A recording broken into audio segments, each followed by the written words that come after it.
welcome back to this week's episode of Creating Magic. I'm Dani. And I'm Paula. And today we are here with Ryann. Hello. How are y'all doing? We're so good. excited How are to you? have you here. I am so happy to be here. My favorite Potter Pals with a podcast. Oh my gosh, I love it. We love you. And we've met in person. That doesn't always happen where we're like, yes, the person we podcast with, we usually meet them like after the fact. Yeah, no, I was thinking about that and how like we met in person, but also like Dani, you and I hadn't really connected before Denver LeakyCon. But now like we're in the same like kind of stratosphere within Pottergram, and I just love it so much.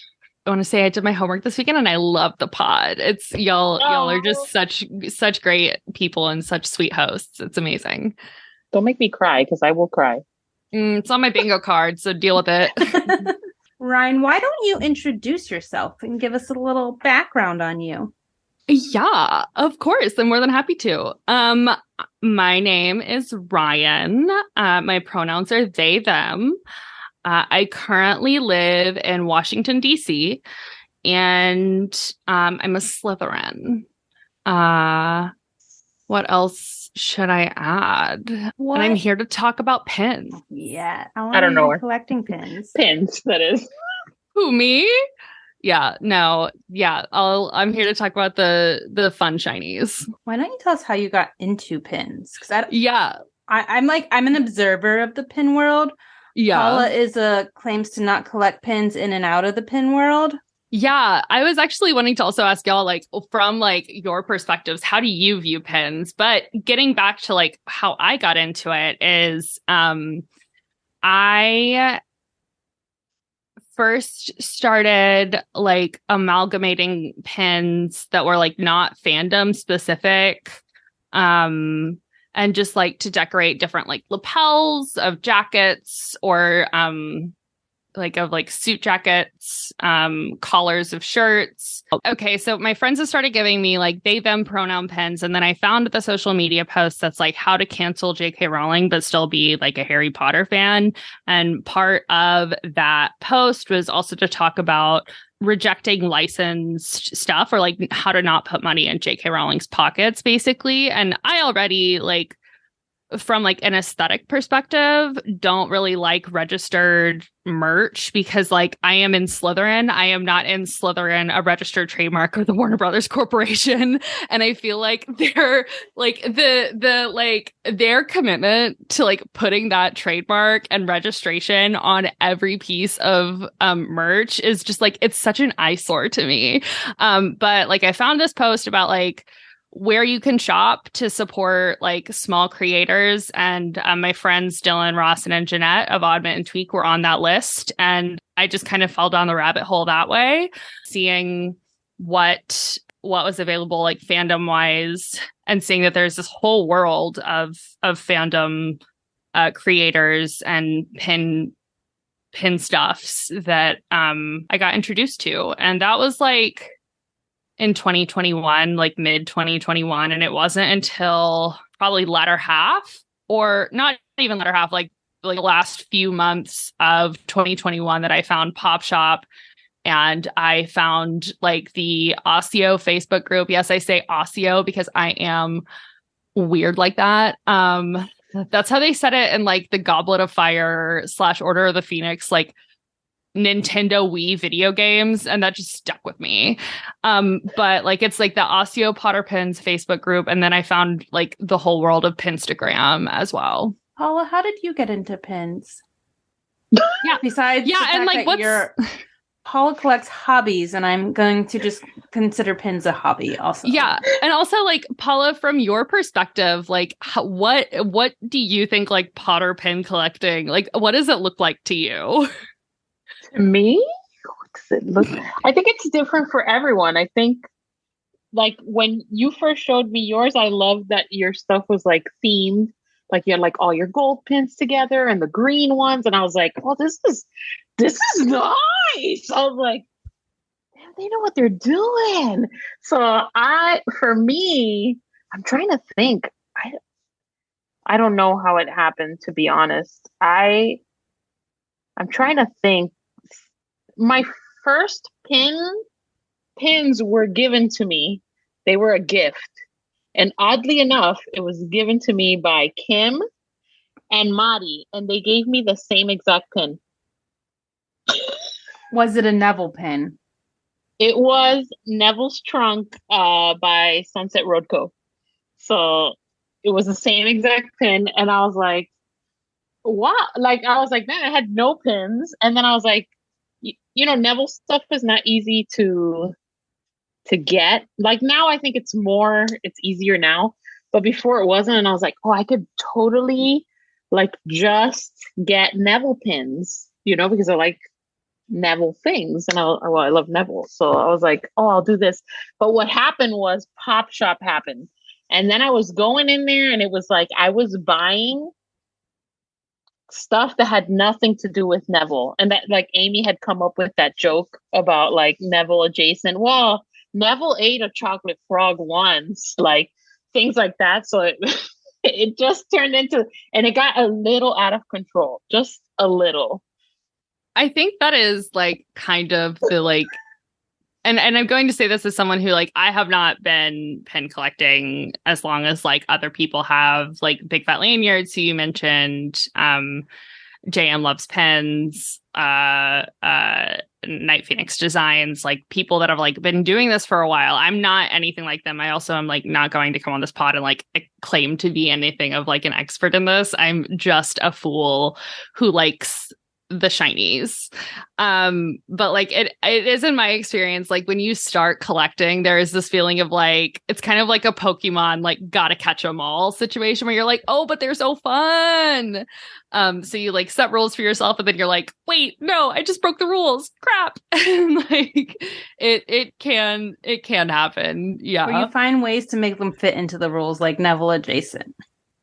No, but I've been very good. You have been. I just want to say, look, these are like, I couldn't find the one I bought from Amanda, but these are like the last, they're still in the package. That's how, so this is Neville. Yeah. It's Neville. This one is Oddman and Tweak. That's from Wondrous Wizard Weekend. Yes. That was a collab with Kimchi Creative, who was also at Denver LeakyCon. She did the art for that.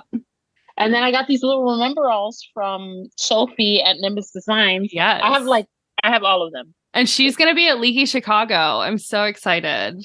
And I got the bag. Yes, of course you got the bag. Yes. I'm going to fill it with all of these because I have all of them. I love it. That's so lovely. But I've gotten better because for a while I stopped going to the pop shops only because I started to feel like, oh, like it's weird. It's like an addiction. It's a mind. It's a total, yeah, it's like an addiction. And also like, I think like for some people, especially when it comes to like low LE pins, like pins that there aren't a lot of, if you get that pin on Pop Shop, it can be kind of like winning the slot machine. Oh, but like, and like, I think people kind of get that thrill from it. Yeah.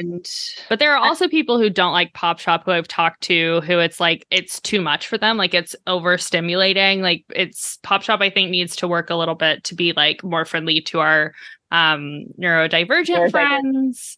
And also just like, it can be really exhausting for people to like keep up with the comments and like the lightning bolts and everything. The lightning bolts. Well, my first interaction with you, which now I feel like a big jerk about it. But at that point, people were like stealing my pictures, which never happened before. So, so you had asked me for if you could share a picture of this Neville pin that I have that's by Romo Pins. Yeah, Romo. It's my favorite. It's a favorite good one. And when you asked me, I was like, yeah, sure, no problem, as long as you credit me. And then when you were like sharing it as an ISO, I was like, oh my God, I'm such a jerk. Like, not at all. Like it totally makes sense. And like, especially if like, so I'm not someone like my pin presence on social media is very focused on my boards because like you talk to, so part of it for me is like, I forget the name of the Ashley at Mad something. Mad One Studio. Yeah. Mad One Studio talked about like on the pod, like how it's very therapeutic to do things with your hands. And I think part of why I like pins is it's fun to like be like, oh, I have this pin of like Slughorn's hourglass. And I have this this other pin that is like chocolate frog shaped. And like I have this other pin that is, I can't even, like teacup shaped or whatever. And like, how do I fit those together in a way that like makes them look nice? And so my social media presence and on my Pinstagram is very like focused on my boards. There are people who like they take amazing pictures of just like one-off pins that are like huge grails, and like it makes sense why people are like who want credit for the pictures that they take. I don't fault you at all for that. At that point, I didn't know you, so I was like, which makes sense. like, well, at least they asked, because you know, like a lot of times I would find and I was like, what is? You didn't even ask me. Like, and like I sent, I had a friend. Like, my pictures are trash, so they are not trash. Well, compared to don't some talk people. about my friends' pictures that way. Thank you. But like, no, like I sent someone a picture of one of my other friends' pins because she was letting me borrow it for a potential trade, and now I see that picture that I sent like on all of these people's stories, and I'm like, okay, cool. I guess I opened Pandora's box. I'm really sorry about that. Dani, what do you think about like pin collecting? I know you've said before you want to make a documentary about it, but like, what is your like take on the whole kit and caboodle? I know myself, and like if I chose to get into something and collecting things, it can get out of hand. So I choose not to. I do own pins, but they're very like specifically things I like and I'm really drawn to. I love watching the process of collecting. I joke with Amy all the time, and I'm like, just watching your lives is like therapeutic for me. And I'm like that person where like if Amy says like, do I need this? I'm like, you don't need it. And then someone's like, should I buy this? I'm like, you should buy it. I remember sorry, go ahead. Everyone in the community just kind of accepts that as my role now in the lives. I love it. I love it so much. I will never forget, like, there was one time, like, after Denver Leaky that you were in, like, one of Amy's lives and you were like, I'm just here for Ryan's sass and conjecture. Yes. And I was like, fair. Yes. Love it. I'm here for the commentary. Yeah. That's really what it is. And, like, there's some pins, like, and I try to, when I find something that I do really like, I, like, try to make sure I'm supporting my friends because I do want to support people's businesses. Mm-hmm. So, like, I recently bought the Akatar pin from Laser Brain Patch Co. Mm-hmm. Was my plan to only buy that one. And this is where they get me. They're sneaky because they don't just do Potter. And then she throws up the little Lola pin. Yeah. My weakness is Star Wars droids. I was making fun of Paula at Leaky, I think it was Orlando. We were at Sunset's booth. And she's like, Paul buying Levenable pin, and I turned around and there was a Dio pin. I was like, oh. Yeah, and Nikki is like doing a whole series of like puff droids, or like she's doing some like more less Potter based and like more fandom expansive puffs. She just did a Marge Simpson one that I'm like, that's so the cute. puffs I can tend to say no to. Yeah. But I do have like a mini Star Wars board. I don't have any Harry Potter. I have one Harry Potter Lego, but I have the Billy bookcases. And I have the half cube, and it has Lego droids in it. That's so lovely. Oh my gosh, I love that. So, like, I got those two. I do have two of the Nifflers, but that's because I was at the panel. Right, yeah. Like, I love that they did that for the community. And, it was a lot of fun. Yeah. And then the one thing, like, I was in Disney the year the Disney pins started, so I have some from then. Mm-hmm. I do have some of those. I did give in recently. There's certain franchises that don't get a lot of love. Right, yeah. Some of them are having a resurgence right now. But they had a Goofy movie pin. I love the Goofy movie. It is one of my favorite movies. And, like, someone made a comment about, like, oh, it's just because it's a resurgence. And my friend Erin was like, yeah, no, that's not a thing with her. She's like, she always jokes about how the amount of love I have for a Goofy movie, every road trip I go on, it starts with the Open Road song. Yeah. Since I was a kid. Like, I'm like, no, we have to play an open road. We're getting ready to leave. Guys, it's not happening until it's happening. Yeah, this is how it goes, or something's not going to happen, right? I love that. You have your process. And if we stray from the process, I will perish. Yeah. No, that makes sense. We'll perish.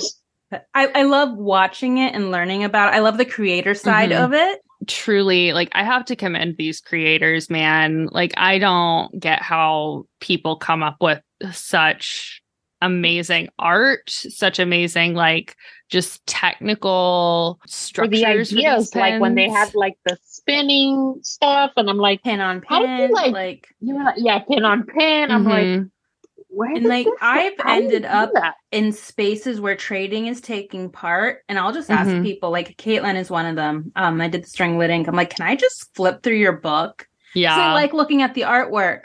And like, honestly, if pin makers sold their artwork as prints, that's when I would have a problem. Because like, as you can see, there's a big gap here we can ignore. But everything behind me, this is all like artwork that I've collected over the years. No, I totally get it. I was also like, speaking of this, like, because I am currently working on a board. I just bought fabric for like something to go within my like wall that's like has a lot more of these like pinks and oranges and like kind of sunset tones. Because like I do have small collection. Like I think Paula, you mentioned like I collect by color. So I have like my black and gold board, my blue board, which my blue board is like also like nighttime cosmic kind of wiseacres themed. And then like I have my purple board. I'm working on a green board. But then like I have small collections of like orange, pink, and red. But like not anything to warrant making their own board. So I was like, oh, I'll put it in my gallery wall. But then I was also thinking about like my gallery wall and how it's on Zoom, but like we're doing a podcast about pins, which I think is really interesting to like have an auditory experience like about something that is like really visual in nature. Yeah. But like, yeah, no, the art for pen, like if more people sold like prints of their artwork, I would be doomed. I would be in trouble. Like I have let's see, not the big circle, which is here, these little circles, those are all mini pin boards because that's lovely. I like different shapes in my wall, so I don't want anything just square and rectangle, so I got embroidery hoops. One of those is my jelly bean board, and then I love that.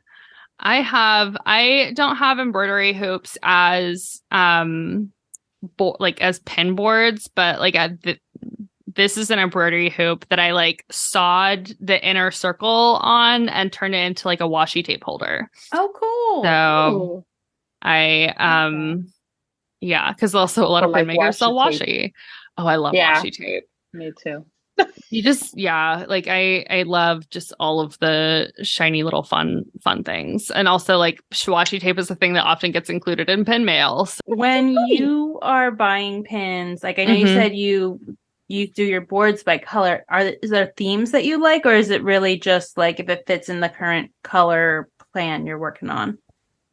Yeah, so I mean, like I have my color boards, but then I also like my original collection when I started out was like dark arts, but not only within dark arts, it's like I try to keep a 1-to-1 ratio of like Lucius to Bella pins. So like if I have like a Bellatrix mask, I need like a Lucius Death Eater mask to like balance it out. And then I also do have like a collection of Neville pens. That's how Paula and I first convened on the Pottergram.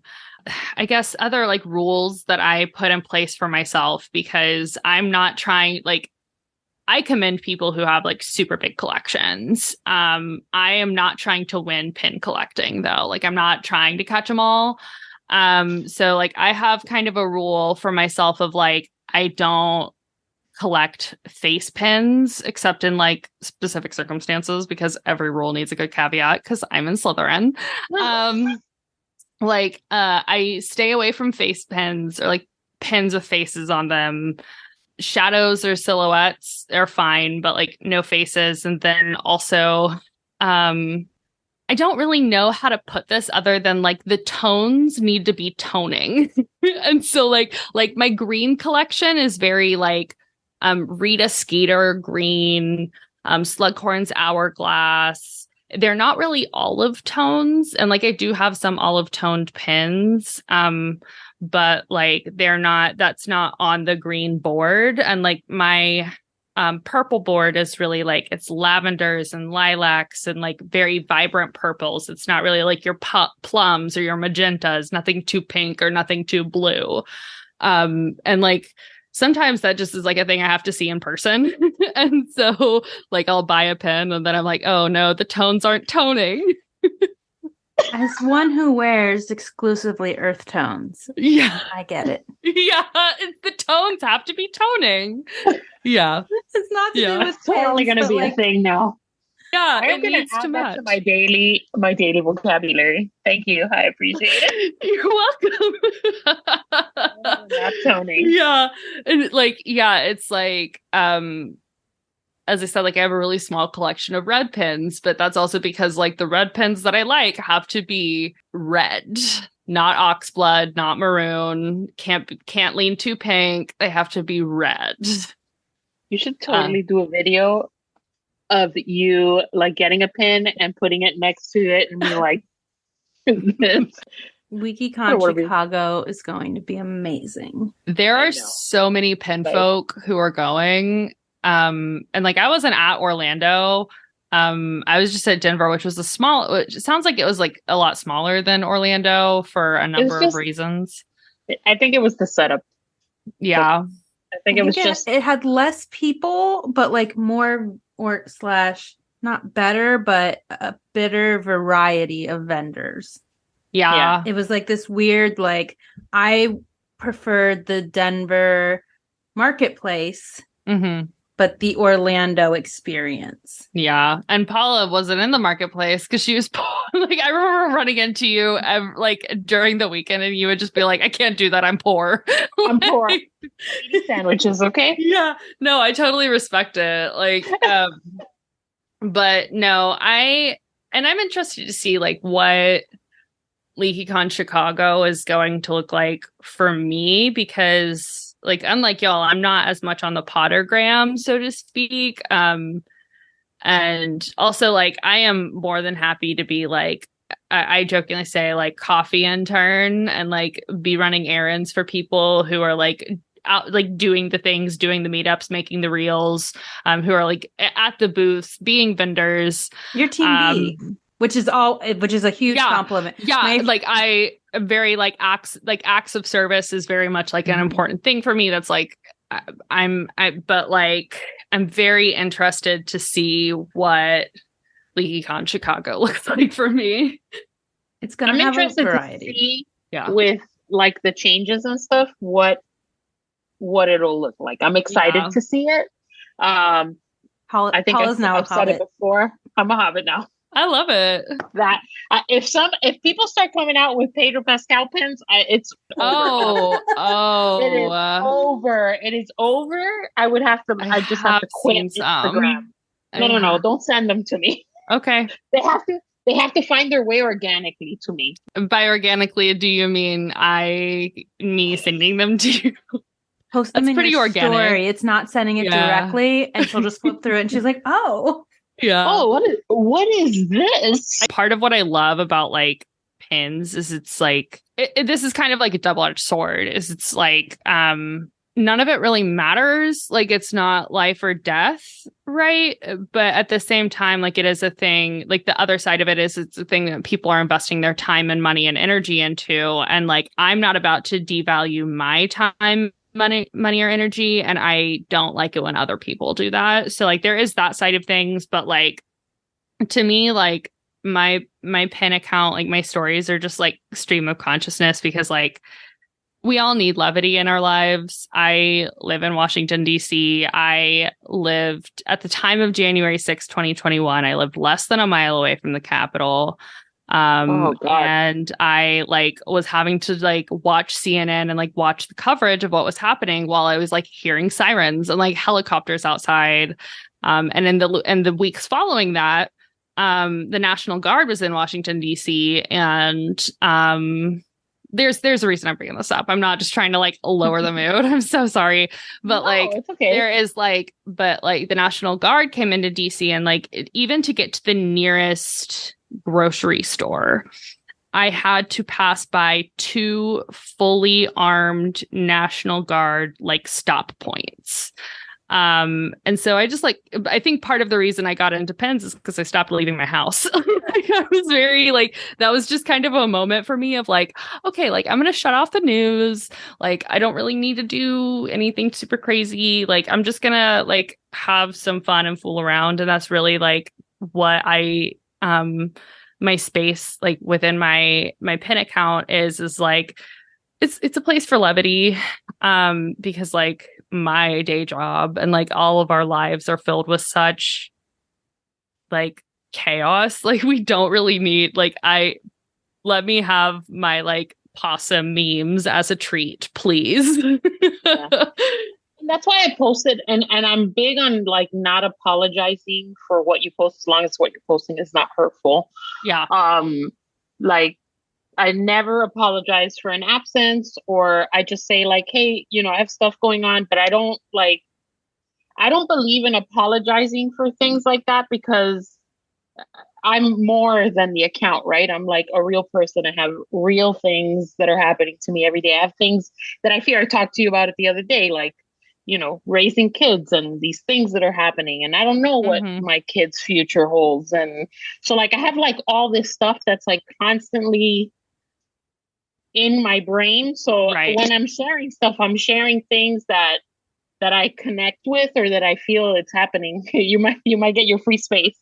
That I think about all the time, right? And it's, you know how it is that Instagram kind of knows like what you're feeling, what you're thinking, and sometimes you see something and you're like, how the hell do they know? You know, so like you start sharing this stuff, and I've only had it happen to me once. One person was like mentioned something when I told you, like on Facebook, I had somebody like that was like, why do you even care? Like, your kids are not trans. And I was like, well, I don't know. They're 7 and 10. Like, I don't know, but I don't want them to ever think that if they felt this way that they couldn't tell me. Like, or that.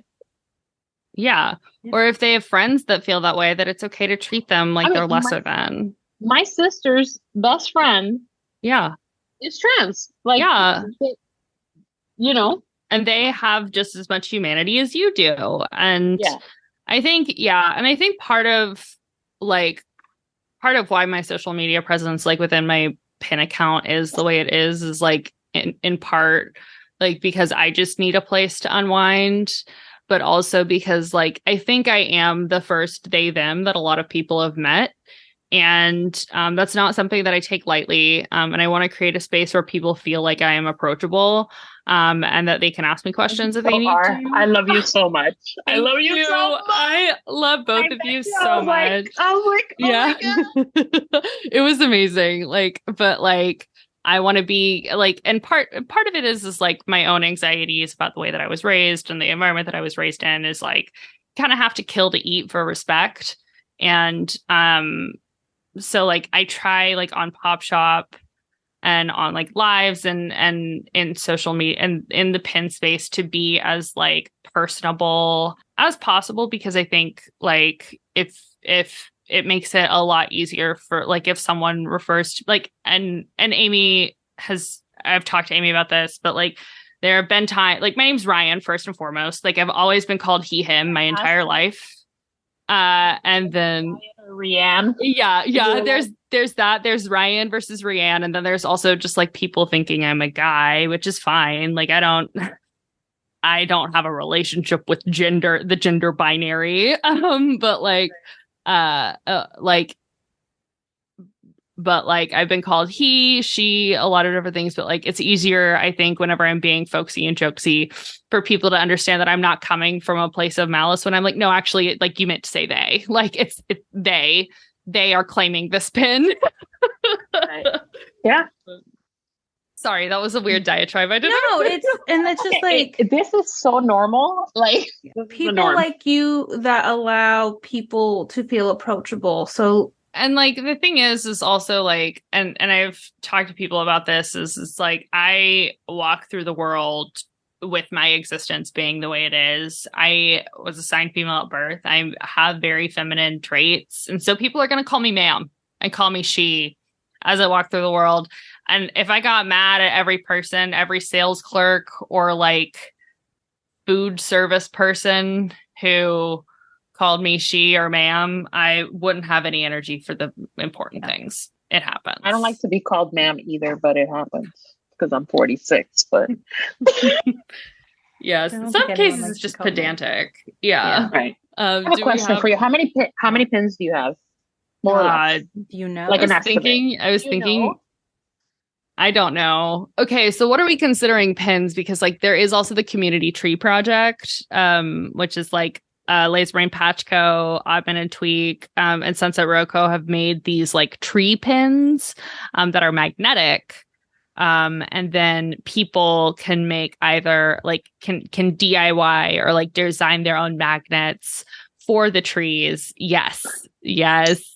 And so like, am I counting just the tree as a pin, or I are we think just counting the the tree. magnets? I Okay. think just the tree, because when you add the magnets in my head, that's more pin on pin, and it's now one Yeah. piece. Mhm. I don't have a tree. I have a metal stand for my laptop, and it just Okay. makes me happy to see this little niffler hanging from my metal laptop. I also have when I'm Yeah. working. I have a metal stand too, my little Nimbus. I bought this one by accident though. It's a magnet, it's not a pin. Oh. Yeah, I would say maybe keeping it safe, like probably around 250. Okay. That includes, and luckily, like I say luckily, like I love Stina so much. She is just such a wonderful person, and like her energy just shines through in everything she does. But luckily I am not a bean collector. I leave the beans for other people. Like that's just even that's a thing that I can't get into, and I'm kind of like I say that, but like I have a lot of beans, like the ones that I find aesthetically pleasing I will collect. Do you remember what your first Harry Potter themed pin was? Do I remember? Do I remember? The 21st night of September. No, but I do have a Pop Shop record. So Pop Shop is where you first purchased? No. Like I purchased from like the websites. So like I found Oddment and Sunset and Laser Brain, and I like purchased from their websites. But then like all of their stuff happens on Pop Shop. So I like downloaded the app and like then your life was over. Started seeing like what was going on. That's kind of, but like this wouldn't be my first Potter pin, but this would be my first, like this would be as close of an estimate as I can get. And also like when I first started following like people, I wasn't on Pinstagram yet, and I was just buying like patches and like like notebooks and other stuff as well. Less pin specific. It was probably the first pen that Stina ever made. Not Stina, sorry. It was probably the first pen that Nikki ever made, which is a silhouette of Hogwarts. It's a black and gold pen because I've at minimum stayed consistent with myself. That has it's the silhouette of Hogwarts, and it has a bunch of stars and moons on it.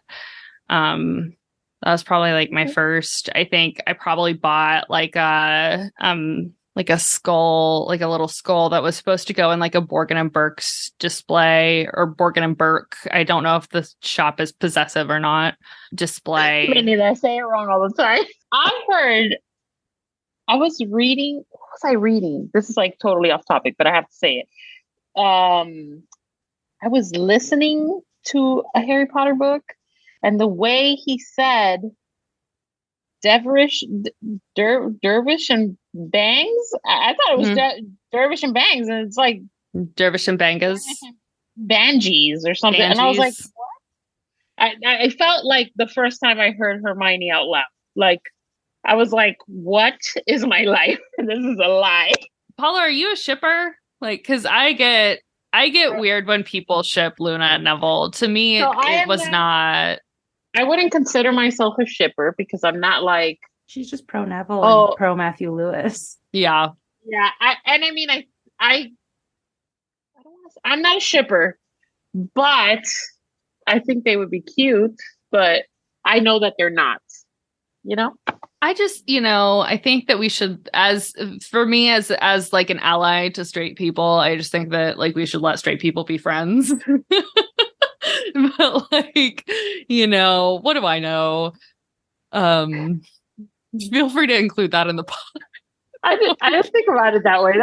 Listen, I'm all for it. I think we should be able to see like two, like a heterosexual guy and heterosexual girl just like be friends. Paula has heard a lot about my current podcast track. It's very interesting. I'm listening to Pod Meets World, which is the Boy Meets World rewatch with 3 actors, and they were talking about, and so like they had like interviewed the mom that was on the show, and they were talking about how like, because it was an all male writing staff that were like in their 30s, they did not know how to write for any of the females on the show. And so Betsy, who played the mom, they were like, this could have been a great storyline for her, but they just didn't know what to do with her beyond cooking in the kitchen. She's a mom. Taking the kid, like yeah, the very stereotypical things. And I was like, it's very interesting to hear that side, because like when I was a kid watching Boy Meets World, you don't think about it. No, you don't. So it's been interesting to hear, like, and like to actually like watch it, because now I watch the episodes as they do the podcast episodes. And yeah. Like, now I'm watching it like a 1993 television show with a critical eye. Yeah. Well, I mean, I think that's important to like go back and watch those things and like think through them. With a more critical lens. I mean, like that's how I absorb pop culture, I think, is like re-examining things. Yeah, well, even for me, I'm a like huge Friends fan, like love Friends. But even now, like I watch stuff and I'm like, oh, like, oh no. Yeah, I was never into Friends. I think I've seen like episodes just because they were on. Yeah, like yeah. I think I know people who are like a few years older than me that love it, but like I don't think it was. I think I just missed the cutoff for it, unfortunately. I was in the range and I just didn't care.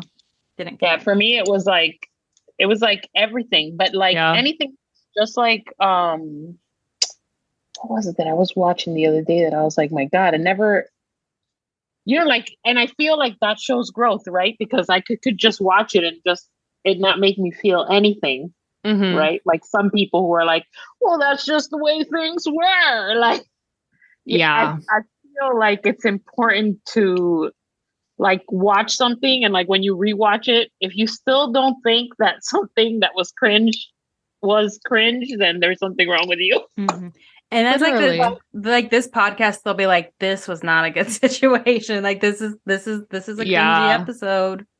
Yeah. I listen to a lot of I watch RuPaul's Drag Race. Like I would say there are two main fandoms that like I could tell you everything about, and they're Harry Potter and RuPaul's Drag Race. Both of which are created by transphobes. To the tune where like after like some of the early seasons of Drag Race, RuPaul's Drag Race and its production company actually got sued for being transphobic. And there's also like a few other things about like those early seasons that I like you kind of have people showing up in blackface and like there's like a lot of exploitation of like different, like it's not like if we can't watch, but like that doesn't also mean that I don't love RuPaul's Drag Race and think that it launched the careers of like many queer people and like Black queer people and Latinx queer people. Like it, like two things can exist at once where like we love the thing, but we can admit that like the thing needs to grow. I think like in with situations like that, and like even like especially like with the Harry Potter fandom, as long as we are not ignoring those things about it, and that we stand for what is right Mm-hmm. and that all people deserve their voice to be Mhm. heard and accepted.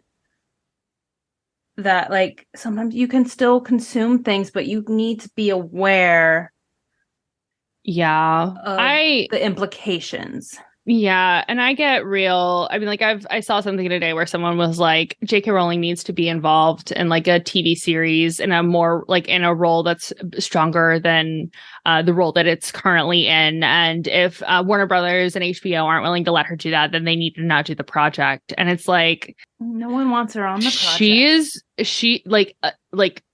just a genuinely not good person.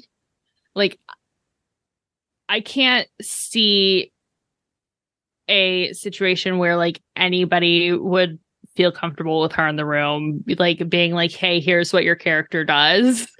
Like, especially when it comes to like Dean Thomas and Cho Chang and like Seamus Finnegan and like a lot of these, like the idea of her giving direction on that is so just like exhausting. But then also like, thank you both for having me. This has been so fun. I just love both of y'all's energy, and I cannot wait to see you in Chicago. I'm so excited for us all to hang out in Chicago. So Ryan, why don't you share where we can find you on the socials? Oh, yeah, sure.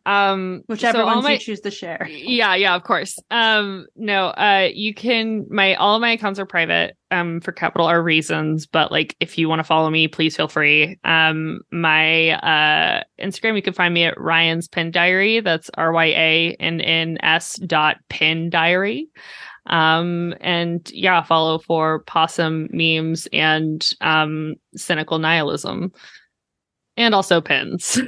And pins. Paula, where can we find you?